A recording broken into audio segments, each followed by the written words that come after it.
მოგესალმებით, ვიწყებთ გადაცემას ძიმე კაცთან. დღეს ჩვენი სტუმარია პენსილვანიის უნივერსიტეტის სტუდენტი მერი კავთელიშვილი. როგორ ახარ? კარგად თქვენ. კარგად, მადლობა. მოდი ამ ფრაზით დავიწყოთ აინშტაინის თუ ეთანხმები, რომ ესეა. მათემატიკალური იდეების პოეზია. რა თქმა უნდა ვეთანხმები, იმიტომ რომ ზოგადად როცა ვცდილობ, რომ მათემატიკაში თუნდაც უბრალო ამოცანაა მოხსნა, ყოველთვის არის ხოლმე რაღაც ჯაჭვური რეაქცია, ასე რომ ვთქვა, რაღაც ნაწილებად უნდა დაყო და როცა პირველ რაღაცას გასცემ პასუხს, შემდეგ მეორე კითხვა მომდის და ასე ნაწილ-ნაწილ, ნაბიჯ-ნაბიჯ მიდიხარ პასუხამდე. სტრიქონ, ზუსტად. ანუ სუბძნობდი, აი შენ რო სწავლობდი, მეცადინეობდი, აი ამ პოეზია დავარქვათ ესეთი რაღაც მათემატიკაში. სიმართლე გითხრათ, თავიდან ყველა საგნით ერთნაირად ვიყავი დაინტერესებული, მაგრამ მათემატიკა უფრო მეტად გამომდიოდა, ვიდრე განსაკუთრებულად მიყვარდა.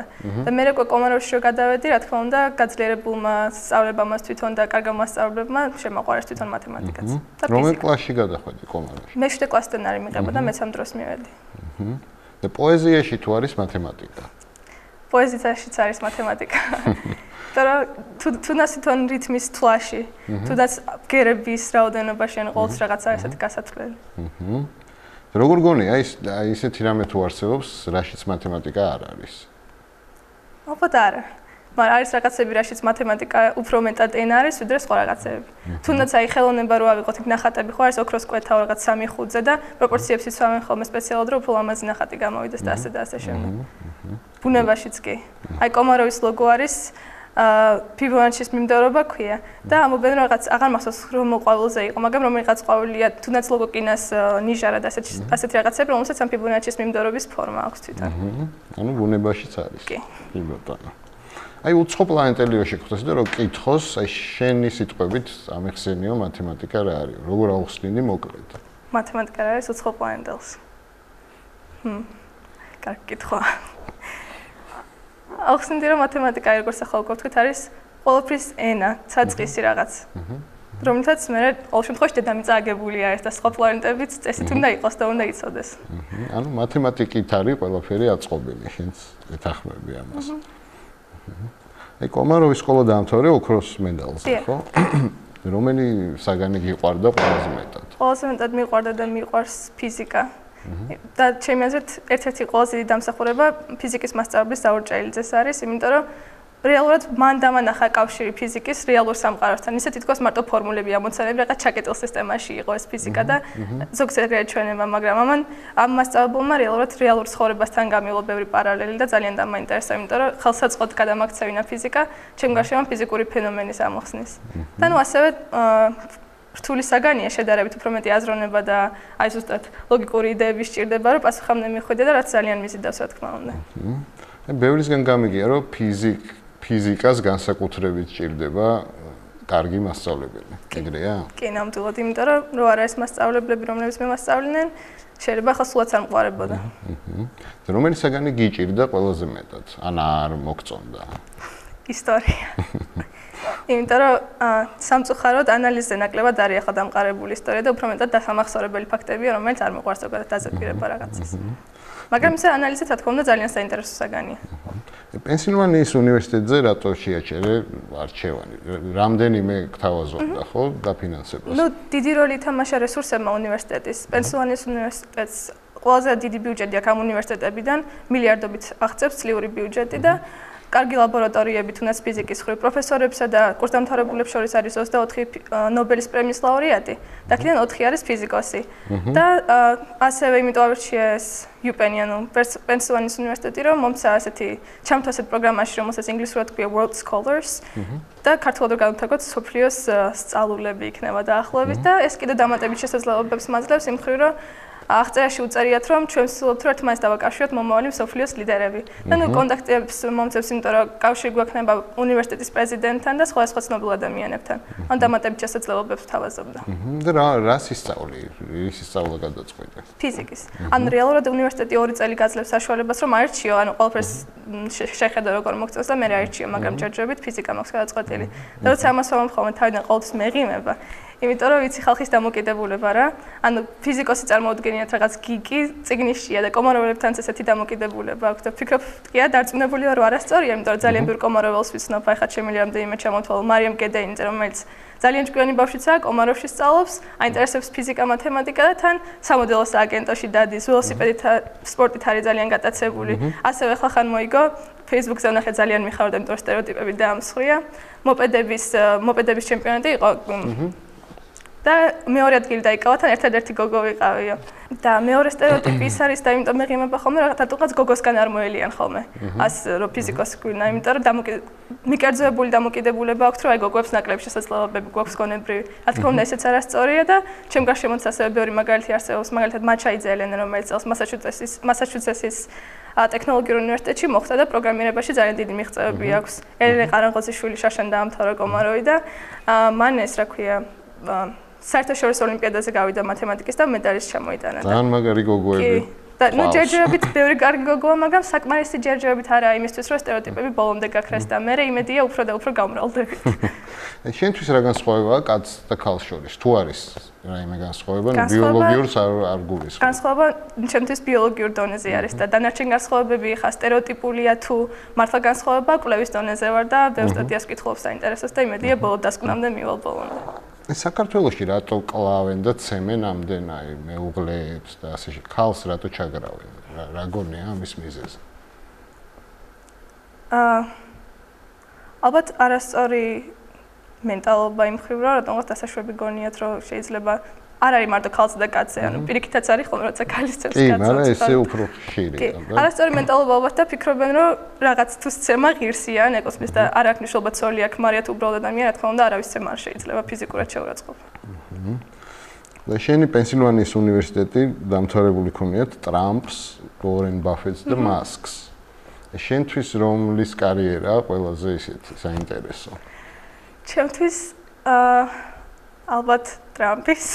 შეიძლება რაღაცებში არ ვეთანხმებოდე, მაგრამ ზოგადად როგორც კარიერა ტრამპის, იმიტომ რომ არის ქვეყნის ლიდერიც და არის ასევე წარმატებული ბიზნესმენიც და ძალიან კარგი როცა ეს ორივე შერწყმა შეგიძლია. მეც მინდა ვიყო წარმატებული ფიზიკოსი და ასევე გენერალური თანასწორობის კუთხით აქტიურად ვიყო ჩართული, თუნდაც იმაში, რომ მეცნიერებებში ავამაღლო ქალების ჩართულობა და ასე შემდეგ. ანუ რამდენიმე რაღაცას ერთად შევეხო, რაღაცის გაუმჯობესებას სოციალურად, ასევე მეცნიერების კუთხით. აი რას გინდა რომ შენ პროფესიაში მიაღწიო? აი რა გაგიხარდება ყველაზე მაგრად? ფიზიკაში ნობელის პრემია. კი ბატონო. საქართველოში ხშირად გაიგებ, რომ ნორმალური განათლების მიღება არის შეუძლებელი. თუ ეთანხმები შენ ამას იმ ფონზე, როცა ტექნოლოგიები ესე განვითარდა და ხელმისაწვდომი გახდა. ცით რა, შეუძლებელი ზოგადად არაფერი არ არის, გააჩნია ალბათ კიდევ რაზე სწავლობ, იმიტომ რომ ინტერნეტ რესურსი იმხელა რაღაცას იძლევა, რომ მართლანების, ახლა მაგალითად ჰარვარდს, MIT-ს და რამდენიმე უნივერსიტეტი ვიცი კიდე ესეთი წამყვანი პენსილვანიის უნივერსიტეტსაც აქვს ონლაინ კურსები, რომელიც შეგიძლია უყურო. ნუ რა თქმა უნდა, ის ძალიან დიდი პლუსია, რომ იქ იყო თვითონ კლასში და იმ დებატებში და დისკუსიებში მონაწილეობდა, თვითონ ლაბორატორიებს ხმარობდა, მაგრამ ნუ აქედან გაგზავნებაც არის შეგადაშკი შესაძლებელი, რომ ამეკლება ჩაატარო. ასევე თუ მონდომება შეუძლებელი არაფერია, მაგრამ რაც უფრო მარტივად შეძლებ ამას, მით უკეთესია, ამიტომ წავედი მეც. რა თქმა უნდა. განათლების სისტემაში რა არის გამოსასწორებელი? შენ რას ხედავ? მთავარი მინუსი რა არის? ჩემს დღესდღეობით განათლების სისტემის მთავარი მინუსი ის არის, რომ ფოკუსირებულია მაინც ნაკლებად არის ანალიზსა და მსჯელობაზე ფოკუსირებული რა. აი ხა როგორც თქვი რომ ისტორია, მეთქი გეოგრაფია უფრო დაზეპირებაზე არის აქცენტი. ვიგებ რომ საჭიროა მეტი ანალიზი, მეტი ჯგუფური მუშაობა. ოღონდ ჯგუფურ მუშაობას იმას არ ვეძახი, რომ მოდი ვიკიპედიიდან ინფორმაცია მოვიძიოთ და მე პრეზენტაცია ჩავატაროთ. ანუ უფრო სერიოზული დონის. კრიტიკული აზროვნება. ზუსტად კრიტიკული აზროვნება. წერალი რომელი გიყვარს? წერალი ესე გამოყოფა არ მიყვარს ხოლმე ზოგადად, მაგრამ ახლა წავიკითხე ბოლოს ქართულად როგორ იქნება წავიფიქრობ გადავთაგნო 1000 მოკაშკაშე მზე ჰოსეინის და ძალიან ძლიერი ნაწარმოები იყო, იმიტომ რომ იმის ავღანეთის ომზე იყო და ის პერიოდი იყო, როდესაც ანუ საბჭოთა კავშირი იქიდან გამოვიდა და ხო გადატრიალებები ხდებოდა და ნუ ამერიკა დააბომბა და ეს ყველაფერი წარმოდგენილი არის ორი ქალის სახით და მათი ისტორიით, რომ ეს ამ ყველაფერმა როგორ იმოქმედა ამ ორ ადამიანზე და რა თქმა უნდა ძალიან საინტერესო გასაანალიზებელი იყო. მუსიკოსი რომელი გიყვარს? ქართველებს თუ უსმენ ვინმეს? ზოგადად მუსიკას რეალურად არ უსმენ და ყველას უკვირს ხოლმე რატომ, მაგრამ რატო არ მოგწონს? კი, როგორ არა, მაგრამ რატომღაც დიდი ხანია ეს გემონება ვერ ჩამოვაყალიბე ერთი განხრით და უფრო მეტად ის მუსიკა მომწონს ხოლმე, რომელიც აქამდე უკვე გაგებული მაქვს ხოლმე რაღაც ახლისკენ ვერ ვარ ხოლმე გახსენილი მუსიკას რაც შეეხება თორს სხვა რაღაცებში კი. სწავლის დამთავრების მერე თუ აპირებ უკან დაბრუნებას თუ აპირებ რომ კიდე დიდხანს იყო იქ და დაიხვეწო ასე ვთქვათ. ჯერ ნუ ბაკალავრეთის მერე მაგისტრატურა, მერე დოქტორატურა და ფიქრობ რომ მაშინვე ჩამოსვლას აზრი არ აქვს, იმიტომ რომ დაგროვებული მქონდეს როგორც მატერიალური, ისე აკადემიური კაპიტალი. იმიტომ როგორც კი ჩამოვედი, შევა მაშინ ვერაფერი ვერ შევცვალო და ფიქრობ რომ ყველაფერს დავაგროვებ და საკმარის ცოდნა შევიძენ იმისთვის რომ ვიცოდე რა გზით შემიძლია შევცვალო საქართველოში რაღაც მდგომარეობა, მაშინ ჩამოვა. შენი აზრით რა არის საჭირო რომ საქართველო გახდეს იმაზე უკეთესი ქვეყანა ვიდრე არის დღეს? რას ვერ ვაკეთებთ სწორად? ფიქრობ რომ პირველ რიგში ასევე თბილისი გასაგებია და რაიონებში არის სიტუაციის ამაღლება ძალიან მნიშვნელოვანი და ბევრი რაღაც დამოკიდებულებების შეცვლა. ანუ განათლება ნორმალურ დონეზეა უკვე, მაგრამ კიდევ უკეთესი და უკეთესი არასდროს არ არის ადმეტი. ანუ განათლება შეცვლილი პირველ რიგში. კი ბატონო. აი საზოგადოებაში რა პრობლემას ხედავ, აი ხალხში რამე გაწუხებს? ფიქრობ რომ მეტად პროაქტიულები რო იყოთ უკეთესი იქნებოდა. იმიტომ რომ თუნდაც ჩემი ოჯახის მაგალითზე ამბობენ ხოლმე რომ 45 წლის ვარ უკვე გვიანია. არ არის არასდროს არაფერი გვიანი და პროაქტიულები უნდა ვიყოთ და არ არის აქტიულები. ხო და შენ და თქვა ჩემ თაობას შორის ხედავ რამე განსხვავებას და რა განსხვავებაა ეს? ანუ ისევ ის რომ ჩვენ პროაქტიულები ვართ და თუ რაღაც უფრო მიზანდასახულები ვართ ერთი სიტყვით, თუ რაღაცა გვინდა მართლა ვცდილობთ რომ გავაკეთოთ და არც გვერიდება ასე რომ თქვა ზოგ შემთხვევაში შეიძლება იყოს რომ აი უფროსებს ხოლმე უფრო რაღაც ერიდებათ რა აი როგორ თქვა. უფრო სწორად ასე ვთქვა, უფრო დამთმობებიც არიან ხოლმე რაღაც კუთხით და ჩვენსაც გავიტანთ ასე რომ ვთქვა ბოლომდე. ძალიან კარგ სიზამთ. რომელი ქვეყანა მოგწონს და რომელი ხალხი?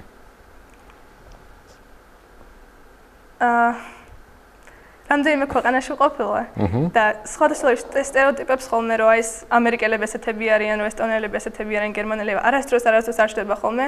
ასე ვთქვათ სტერეოტიპში, ვისაც შევხვდრი ვარ. ესტონეთზე ამბობენ ძალიან ცივები არიან, რომ ვიყავი და ისე შევხვდნენ და მართლა ისე მოგვატარეს ყველგან, რომ გეთფილი ხალხი არ მინახავს. ამერიკაში რაღაც ამბობენ და აბსოლუტურად სხვადასხვანაირ ხალხს შევხვდი. ამიტომ ვერ ვიტყვი რომელი ადამიანები მომწონს, იმიტომ რომ არ მიყვარს ხოლმე ერთ კატეგორიაში მოგცევა რაღაც ეროვნების. რომელ ქვეყანაში მოგზაურებდი, რომელ ცნობილ ადამიანთან ერთად და ვის კონცერტზე წახვიდოდი, ვთქვათ? ვის კონცერტზე? აი ხო ელტონ ჯონი ჩამოდის და დიდი სიამოვნებით დავესწრებოდი, იმიტომ რომ რა კი კონკრეტული მიმართულება არ მაქვს გემოვნების მუსიკის, ელტონ ჯონის დამაკმაყოფილებდა კი არა, ძალიან კარგი იქნებოდა. და სად მოგზაურებდი და რომელ ცნობილ ადამიანთან ერთად? აი ასარჩევად რო გქონდეს. სად მოგზაურებდი და შვეიცარიაში ალბათ. და ვისთან ერთად? ვისთან ერთად? ჰილარი კლინტონთან ერთად დიდი სიამოვნებით. კი ბატონო. შენთვის ვინ არის ყველაზე მაგარი ქართველი? აი რო ამაყობ, რო ისიც ქართველი იყო. ყავს ეგეთი ვინმე? ყველა შორის ბევრია. იმ მხრივ რომ ძალიან ბევრი ცნობილი ადამიანია თუნდაც იმ რომელიც წარმატებულია. თუნდაც არ იყოს ცნობილი და შენ მაინც ამაყობდი. ყავს ეგეთი? მაშინ ყველაზე მეტად ვამაყობ იმ ადამიანს, ვინც მე მომსაყოლაფრის мотиваცია და მაგალითი დეიდა ჩემი. და თვითონაც ამერიკის უნივერსიტეტში სწავლობდა, დიუკის უნივერსიტეტში. და ასე ვთქვათ, მიფიცგა და თვითონაც მომიყვა ისტორიები და ფიქრობ თან იმ დროს წავიდა ამერიკაში, შესაძაც რეალურად ამერიკამდე იყო ევროპის უნივერსიტეტში და იმ დროს წავიდა, როცა რეალურად შუქები არ იყო, კომპიუტერი არავის არ ქონდა და სულ მახსოვს დედაჩემი ყვება ხოლმე რომ კომპიუტერი არ ქონდა სახლში და რო ესწავლოთ ბეშტვა, ვიღაცისგან გადაიწერა კლავიატურა ფურცელზე და ისე ისწავლა და მე რო ქონდა შესავსები აპლიკაციები, მივიდა ვიღაც ადამიანთან და სთხოვა რომ ნუ ეს ავკრიფოთ ახლა კომპიუტერში, ესმა გასაგზავნი, იმან დაიწყო რაღაც თითებით კაკუნი ესე. და მან გაიწი ერთივე დავწერა და უცოდ დაიწყო ძალიან სწრაფად ბეშტვა, როცა კომპიუტერიც არ ქონია სახლში და ან მასში ყოველთვის ხედავ რომ როგორი სიტუაციაც არ უნდა ქონდეს რა. ყოველთვის ძალიან მოწადინებული იყო და თავისას მაინც მიაღწია რაც სჭირდებოდა. და ვინ გონია რომ ყველაზე მეტი გააკეთა საქართველოსთვის ეს? როგორც სახელმწიფოსთვის. სიმართლე გითხრათ პოლიტიკაშია და არ ვარ ჩახერგილი. ან თუნდაც არ იყოს პოლიტიკოსი და იყოს თქვათ მწერალი ან მხატვარი. ვინ მოგწონს, აი რომელი ქართველი მოგწონს? რომელი ქართველი მოღვაწე? ანუ აუცილებლად ცნობილი ადამიანი იყოს თუ? კი, ამჯერად კი.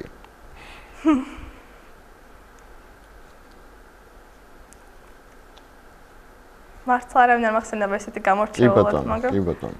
აი ცუდი ქართველი ვინ არის შენთვის? ცუდი ქართველი. ზოგადად ჭყარებში ცუდი ქართველებიც ხოლმე, კარგი მაგალითია იმისი, თქვა როგორი არ უნდა ვიყოთ, ამიტომ ცუდი არავინ არ გამოდის.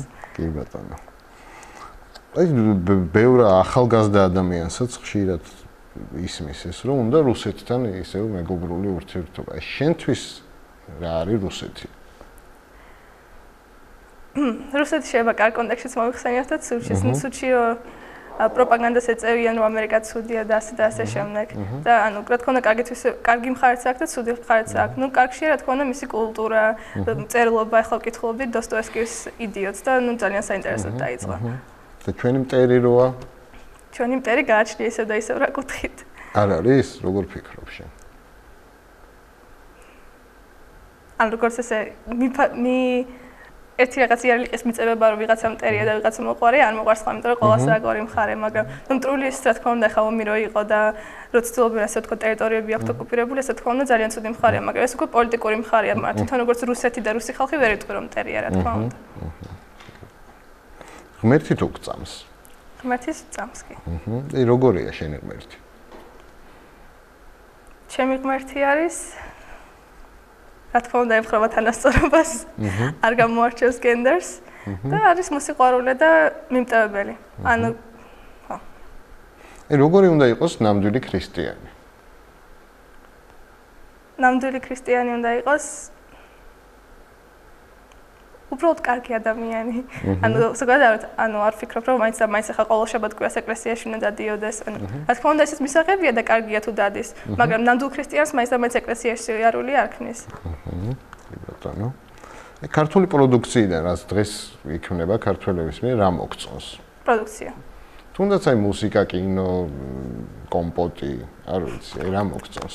კომპოტი კარგია, სხვადასხვა ახლა დედაჩემან გამომიგზავნა ლინკი Facebook-ზე, რომ ერთი ბიჭი იყო და ბებია მისი ყოველთვის თუ დედა მისი არ მახსოვს, ყოველთვის წურავდა კარგ კომპოტებსო და გაუშვდა ესეთი იდეა, რომ გააკეთებინა კომპოტის ბიზნესი და ერთი ადამიანი იყო, რომელ ქვეყანაში იყო, აღარ მახსოვს, მაგრამ საქართველოში არ იყო და ერთი ადამიანი იყო, რომელთაც უნდა გაესინჯებინა და არ მიუშვეს, რა თქმა უნდა, არ შეუშვეს და ბოლოს ჩაუსაფრთაო, რა ქვია, კარებთან. და როცა გამოვიდა, მაშინ დაალევინა ძალიან ეს კომპოტი. მაგრამ როგორ დალი არ ვიცი რა იცოდა რა ეს ხარ შეგინთ, მაგრამ ნუ ხა რაღაც მილიონებზე ასული ეს კომპანია. ახლა? და ესეთი ადამიანები, რომლებიც ასახელებენ ქართულ პროდუქტს, იმათი პროდუქტი მომწონს კი. გასართობად სადადი ხარ თბილისში? საბვეში. სამშაბათობით გვაქვს ხოლმე მე და ჩემ მეგობრებს საბვეობა? კი, მართლა ანუ 1-3 წელია დაახლოებით ტრადიცია, რომ საბვეში მივდივართ ხოლმე და რა ვიცი, სხვადასხვა თემებზე ვლაპარაკობთ. ახლა მეტი და მეტი ხალხი გვემატება. რას არ შეჭამ არასდროს? ძროხის ტვინს. და რას არ გააკეთებ არასდროს? შეგიძლია თქვა, რომ აი რაღაცას არ გავაკეთებ. დარწმუნებული ხარ მაგაში? სხვათა შორის, ანუ ზოგადად ვერასდროს ვერ იქნები ვერაფერში დარწმუნებული, მაგრამ ჯერ სიგარეტი არასდროს არ გამისინჯავს და ფიქრობ, რომ არასდროს არ გავსინჯო. შენთვის ყველაზე დაბიოსაქციელი რა არის? ყველაზე გამოკვეთილი დაბიოსაქციელი, შეიძლება უფრო ბევრი იყოს რამე დაბიოსაქციელი, მაგრამ ყველაზე მეტად მაღაზიანებს ხოლმე ქუჩაში ნაგვის დაყრა. რასაც ყველაზე ხშირად ვხედავ. ეს სიცილი რა ფერია? ვარდისფერი ან ცისფერი. უფრო თბილი ფერი. სიზარმაცე? ლურჯი. სიყვარული? ვარდისფერი. ვარდისფერი. სამშობლოს მიმართ რა გზნობა გაქვს? რა ქვია ამ გზნობას? გაქვს საერთოდ რამე გზნობა უკვე ჩამოყალიბებული? პასუხისმგებლობა. და რა შედის ამ პასუხისმგებლობაში? ის რომ აი თუნდაც ახლა რომ ეს ამბავი ატყდა რომ აი მიდის ბავშვი, ყველა წერდა რომ იმედია საქართველოში დაბრუნება და ესეთები მიდიან და გტოვებენ და პასუხისმგებლობაში შედის რომ როგორც თქვი უკვე რო წავალ და შევიძენ ცოდნას და მატერიალურ კაპიტალს, მე ვფიქრობ რომ საჭიროა რომ რაღაც მაინც შევცვალოთ, თუნდაც მეცნიერების მხრივ, თუნდაც გენდერული თანასწორობის მხრივ და ასე შემდეგ. აი მაგაზე თუ გიფიქრე, რომ ჩამოხვალ, მე რას გააკეთებ აქ? მიფიქრია და ანუ რომ რაღაც პრობლემების გამოსწორება მინდა ვიცი, მაგრამ ჯერჯერობით რა თქმა უნდა ცოდნა არ მაქვს იმაზე რა კუთხით და რა მხრივ შემიძლია გამოვასწორო და იმედი მაქვს რომ იქ მიღებული განათლება მაგას მიკარნახებს ჭყალებში. თავისუფლება რა არის შენთვის?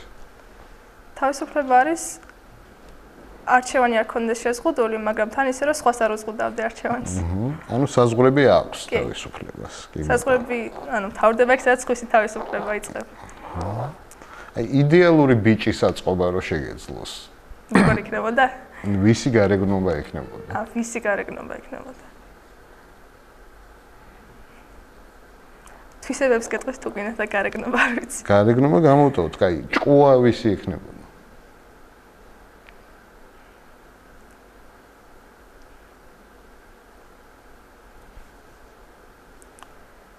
ჭკუა ექნებოდა ვინმე ცნობილი მეცნიერის ნებისმიერის, იმიტომ რომ ჭკვიანი იყოს, მაგრამ სტერეოტიპულად მეცნიერი არ იქნებოდა მაინც. სოციალურად აქტიურიც იქნებოდა. და თვისებები? თვისებები რა თქმა უნდა, ნუ აქტიური, პროაქტიული, როგორც უკვე ვთქვი, ძალიან საჭიროა. რა თქმა უნდა, ფემინისტი უნდა იყოს, უბრალოდ ფემინისტის ხმარება არ მიყვარს ხოლმე, იმიტომ რომ ცუდი კონოტაციები აქვს. ეკვალისტი. და უნდა იყოს რა თქმა უნდა სრდილობიანი ბჭყალებში, ანუ იმ ხრივ თავაზიანი და ასე შემდეგ, მაგრამ და ზოგადად ადამიანური ურთიერთობები უნდა ესმოდეს იმ ხრივ, რომ უნდა სხვისი გზნობების გაზიარება შეეძლოს. და რა თქმა უნდა, ის გულწრფელი უნდა იყოს.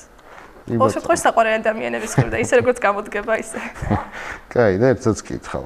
აი 2x2 რა შემთხვევაში შეიძლება არ იყოს 4? თუ პოლიტიკოსი ყვება რა 2x2 4 არ არის, იმიტომ რომ ძალიან ბევრჯერ გამიგია ხოლმე ხარ, მახსოვს კონკრეტული შემთხვევა, მაგრამ ისე ოსტატურად შეუძლიათ ხოლმე რაღაც შავი და გიხატონ თეთრად, რომ ძალიან ვაფასებ მართლა. ძალიან დიდი მადლობა რომ მოხვედი და მინდა გისურვოთ ძალიან მაგარი წარმატებები. დიდი მადლობა.